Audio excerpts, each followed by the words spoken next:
Good evening. Here is the world news from VGI TV, Baba Bagede Imo Television. First, the headlines. Northern Nigeria's area arena forum tackles President Tinubu over appointments.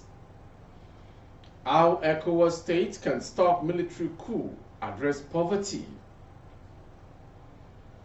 I never diverted Ogun. LG funds 10.8 billion naira bailout. Dapo Abiodun. Ogun's Adire Kampala traders rally against counterfeit invasion of Chinese on Kampala. Moving on to the next headlines. Navy arrests 5 stowaways near Lagos Anchorage. And on sports, Super Eagles, Nigerians coaches shortlisted to replace Jose Pesero.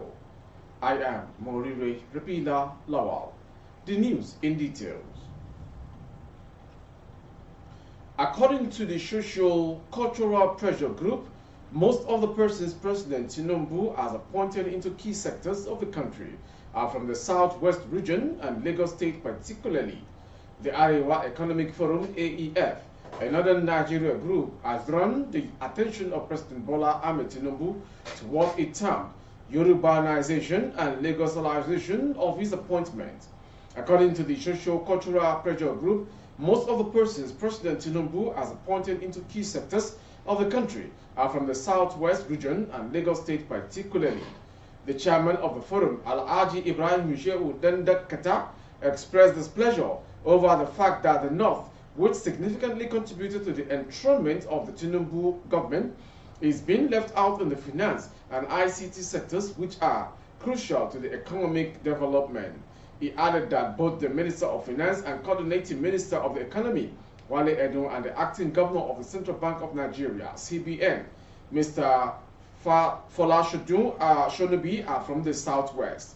Dan Dakata spoke in Abuja on Wednesday at a press conference organized by the forum to register its discontent over the seeming nepotism in some of the president's appointments.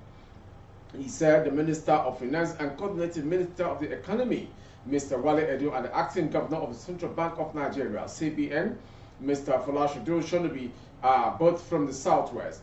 The Minister of Communications, Innovation and Digital Technology, Mr. Bosun Tijani, is from the Southwest, and even the chairman of the Senate Committee on ICT, Senator Afolabi Salisu, and that of House of Representatives, Honorable Adedeji Olajide Odudunomo, are also from the Southwest. We have now found that even some agencies whose chief executive offices were revoked, like Customs and NIMSI, have been replaced by people from the Southwest, he said. There is palpable fear that more Northerners may be recommended for removable and their replacement may take a similar pattern. We are afraid to state that a situation whereby the appointees in crucial economic sectors are not only from the Southwest but also connected to the Lagos axis suggests a deliberate urbanization and Lagosization of the polity. In his appointment, changes and replacement, we call on the President to be wary of actions that can send a wrong signal on his true intentions or the agenda of some of the key lieutenants, the chairman argued. He gave the example of how the leadership of the National Identity Management Commission, NIMSI, was changed recently, saying it is capable of setting a bad precedent. For example, the President last week directed the immediate past Director General of the National Identity Management Commission, NIMSI, Engineer Aliyu Abubakar Aziz, to vacate office and proceed on terminal leave, and in his place he appointed Engineer Bisoye Koka Odushote as acting DG. But in the same directive, the President asked her to continue as substantive DG immediately after acting for 3 months. Many found this curious as it is actually unprecedented. If the President could not allow the most senior director in the Commission to act for some time, he should have instructed Madam Koka Odushote to resume her 4-year tenure immediately instead of making her enjoy an extra 3 months. This is capable of setting a bad precedent in public service appointment. It is not too late for Mr. President to turn the corner and do the needful in upcoming appointments and crucial decisions. The Economic Community of West African States, ECOWAS, has been urged to come up with a roadmap that would address the political leadership, economic crisis, and other indices which threaten stability in the region. ECOWAS is also urged to address human rights violations arising from detention of political dissents, religious intolerance, and terrorism by state and non-state actors. Addressing economic inequalities, youth employment, and fighting corruption in a honest, decisive manner is a major antidote to military coup, far more critical than threats of invasion of countries seized by soldiers at gunpoint. The Nigerian Working Group on Peace and Conflict Prevention said on Wednesday. The group called on ECOWAS to call an economic summit that would involve civil society and other international partners to tackle immediate challenges that may plunge the region into turmoil is not quickly addressed. ECOWAS members have witnessed military takeover of power in 3 member states, while on Wednesday, Gabon in nearby Central Africa was struck by another military coup. The group said coup in any form is condemnable, adding that the people in West Africa should determine their future through fair, credible, and transparent elections. The working group, however, said preventing coup lay in good governance and placing the public interest at the forefront burner of government policies. The group also called for the release of all political detainees. In a statement on Wednesday, Nigeria Working Group on Peace and Conflict Prevention said while ECOWAS member states are plotting to invade Niger to install democracy, the most important focal point aimed for the regional body to initiate a transnational economic blueprint that would bail the region out of misery, poverty, youth unemployment, amid large-scale proliferation of illicit arms, factors which could plotters continue to exploit. The group, in a statement signed by the WGPCP Chairman Adewale Adeoye and General Secretary Chief Digifa Werempri, said it has written to the Chairman of ECOWAS, President Bola Ahmed Tinubu, and Executive Secretary Mohammed Ibn Chambers. Others that signed the statement are Regional Representative Professor Loki Akaroshe, Dim Uche Okechukwu, and Kudu Abubakar. We call on ECOWAS to call on an emergency summit on regional cooperation that can lead to economic revival of member states. We want to see a new economic roadmap that will address basic needs of the sub-region like road, food, agriculture, free trade, and human security. ECOWAS should define its own framework of development that would lift the bloc from a state of stupor and citizen hopelessness. It listed 3 leading economies in West Africa as Nigeria, Ghana, and Cape Verde, but the leading country Nigeria continues to witness economic instability, growing unemployment, violence, and rising inflation rates, which are inevitably lead to greater crisis in the region. Moving on to the next story from Ogun State. The Ogun State Governor, Dr. Abiodun, on Tuesday denied the allegation that he was diverting the statutory federal allocation due to the state local government in the last 2 years. The governor said his administration had to augment the funds allocated to local government in the state to enable the council chairman to meet their obligations.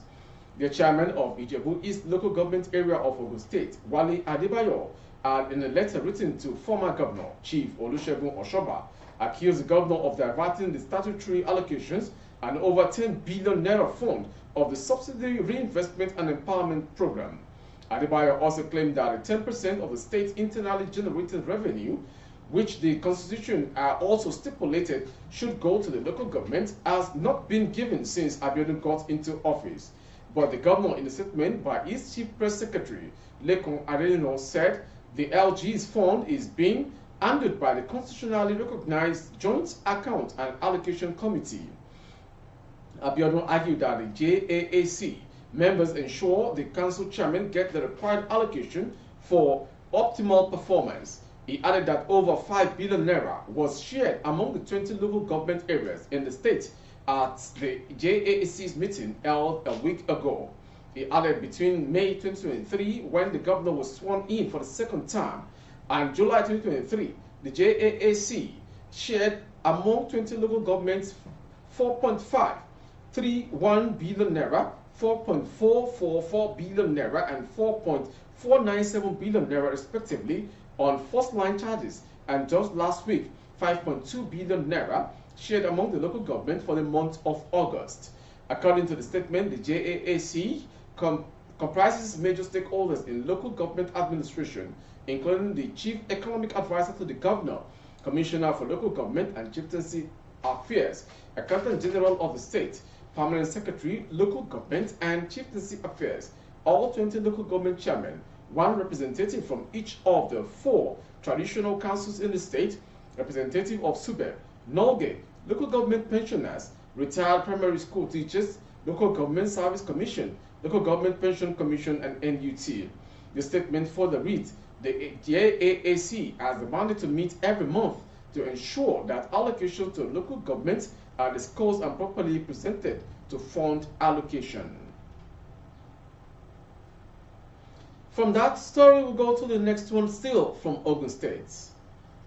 In a resolute stand against the encroachment of Chinese counterfeit products threatening their businesses, Ogun's Adire Kampala traders have staged a peaceful protest calling for urgent action to safeguard their livelihoods.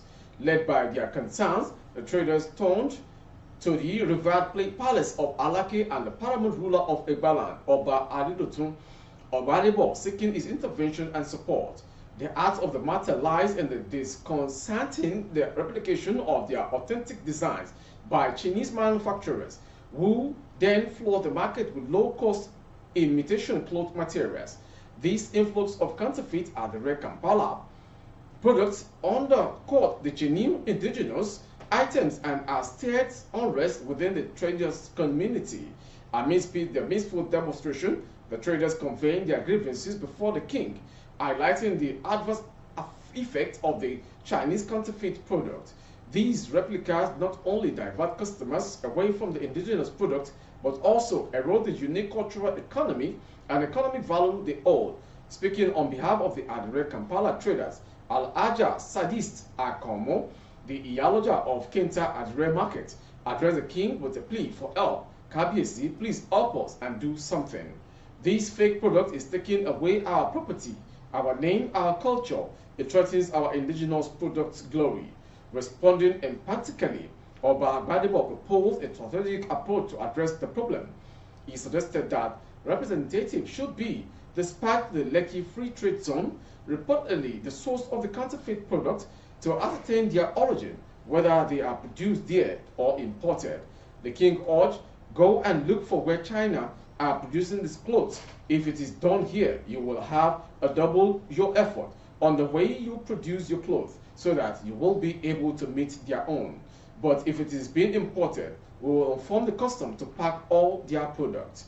Oba Gbadebo concluded by encouraging the traders to gather accurate information about the source of production, which will enable appropriate measures to be taken to combat the counterfeit influx effectively.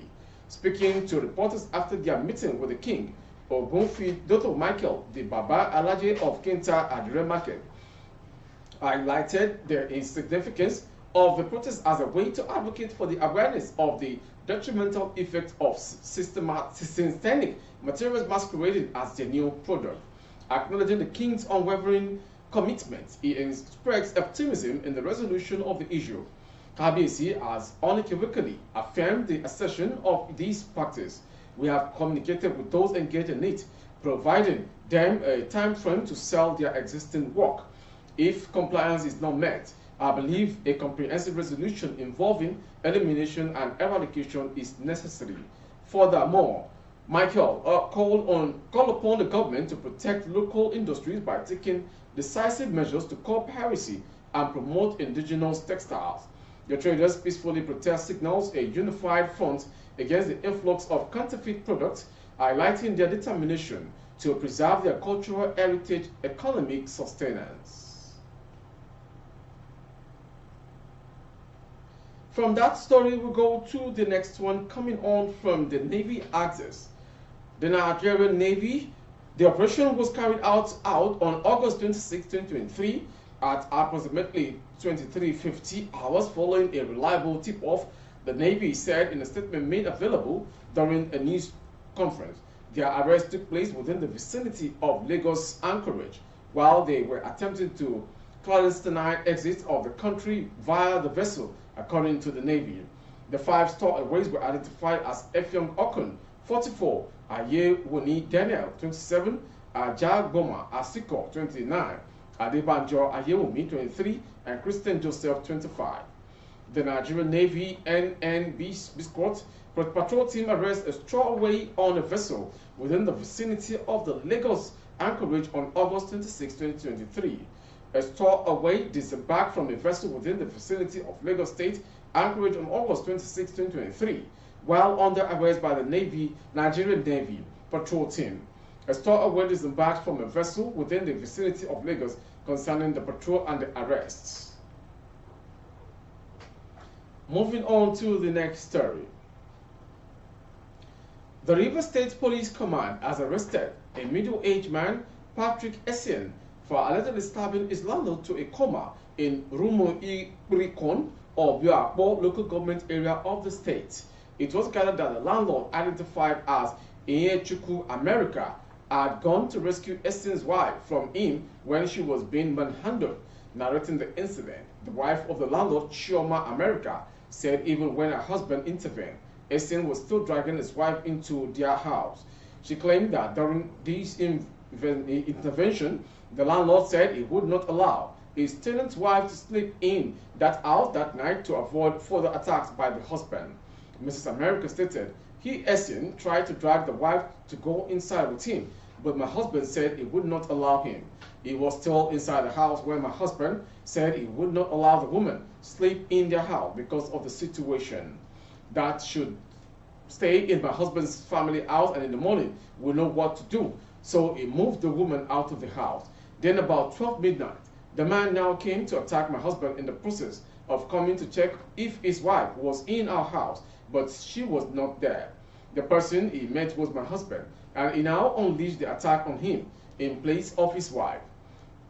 Similarly, the landlord's elder sister Gladys Bade expressed sadness at the action of the tenant, saying the matter should be charged to court. I was sleeping when they woke me up.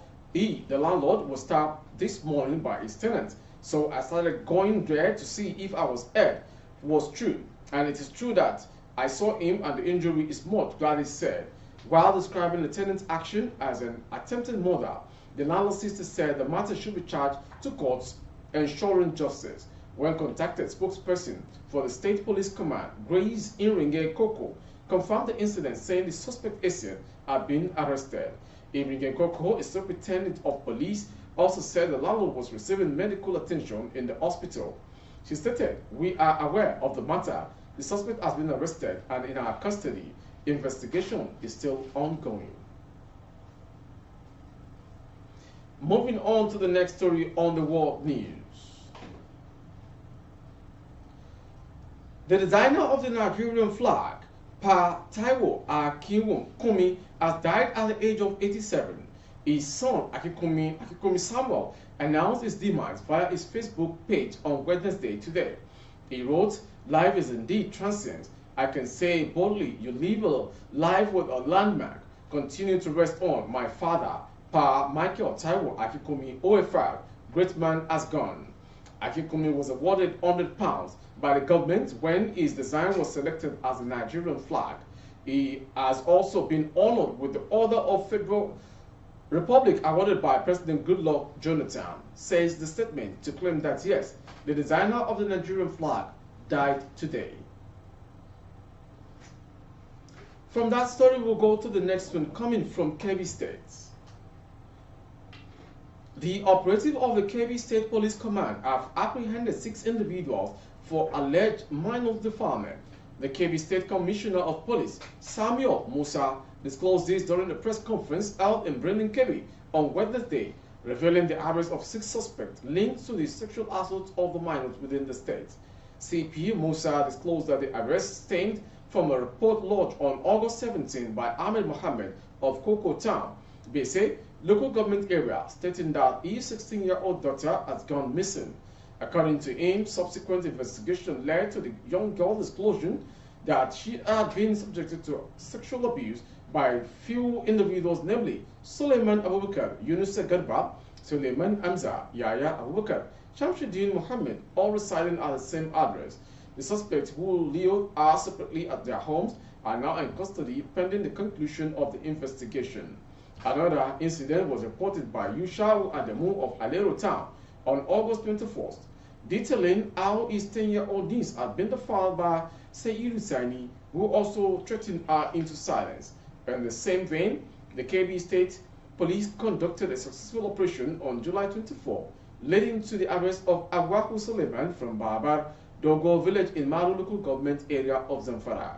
It was gathered that she was found in possession of 5.66 rounds of 7.62 to 39 mm live ammunition. Also, in separate incident, the police successfully repelled a bandit attack on Den Umaru village in Danko, Wasagu local government area, recovering a rocket launcher. Musa said the suspect escaped with various degrees of gunshot wounds. He stated that the police officers also arrested one Aminu Bello for allegedly stabbing a friend to death over debt. The police commissioner therefore urged all law-abiding citizens to be watchful and vigilant, as well as report suspected movement to the police and other security agencies for actions immediately. From that story, we'll go to the foreign story. Gabon's President Ali Bongo has appeared in a video calling for his friends to make noise after military officers in the oil-rich Central African state staged a coup. I'm sending a message to all friends that we are all over the world to tell them that to make noise. The people who arrested me are my family, he said, looking worried in the clip posted on social media. AFP was not able to determine where and when the video was captured. Hours earlier, a group of Gabonese military officers appeared on television announcing they were putting an end to the current regime and cancelling Odimba's election. During the announcement, AFP journalists heard gunshots ring out in the Gabonese capital, Libreville, while announcing the cancellation of the vote result. One of the officers said all the institutions of the republic had been dissolved. The address was read by an officer flanked by a group of a dozen army colonels, members of the elite Republican Guard, regular soldiers, and others. It came moments after the National Election Authority said Bongo had won a third term in Saturday's election with 64.27% of the votes.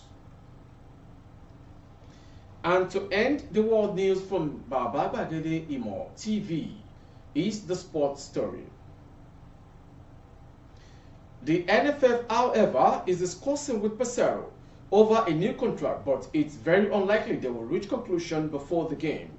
Among the coaches socially stated to stand in for the game are Austin Eguavon, who is also the head of the NFF technical department, Yimba FC head coach Finidi George, and former Under-23 gaffer Salisu Yusuf.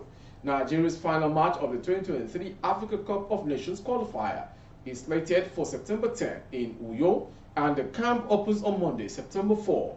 The fourth leg match between the teams was played in Morocco, and it's ended 10-0 in favor of the three-time African champions, Nigeria. If you use this quote from the content, you legally agree to understand that, yes, the Josep Pesaro-led administration on Super Eagles is about coming to an end, to be replaced by an indigenous coach from Nigeria.